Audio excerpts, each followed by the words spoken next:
Le plus de l'info de ce mercredi matin, Maruki s'intéresse aujourd'hui aux différents dispositifs d'aide en faveur des victimes de calamités. Effectivement, car c'est quand même un peu compliqué, parce qu'il y a plusieurs enveloppes qui peuvent être mobilisées en faveur des travaux suite aux intempéries. D'abord, l'État qui met en place deux dispositifs. L'aide au premier secours d'abord, les fameux 24 millions débloqués par la ministre des Outre-mer. Cette somme doit servir à financer les choses les plus urgentes, telles que des vêtements, l'alimentation ou encore du matériel.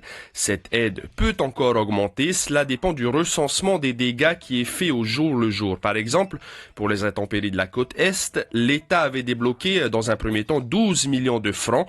Ensuite, l'État va débloquer une deuxième aide, un fonds de secours pour les catastrophes naturelles. C'était 115 millions pour la côte Est, donc ça devrait être plus pour les sinistres qui viennent de se produire, étant donné l'étendue des dégâts. Ça, c'est pour l'État. Ensuite, pour le pays, rappelez-vous, il y a quelques mois, le CAVC, le compte d'aide aux victimes de calamités, avait été supprimé à l'Assemblée pour laisser place à une ligne budgétaire plus simple qui permet un déblocage des fonds plus rapide. Ainsi, le pays a déjà mis en place des aides via les affaires sociales et pourra débloquer des fonds supplémentaires dans les jours à venir.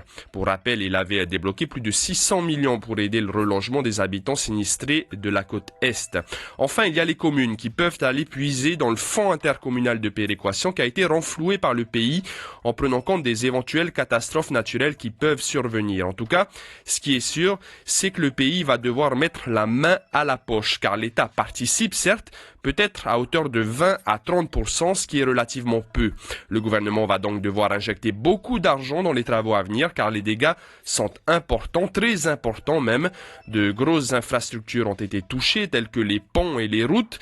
Il y a aussi bien sûr les écoles et les habitations. Le pays évalue des dégâts 2 à 3 fois plus importants que ceux de la côte Est il y a plus d'un an.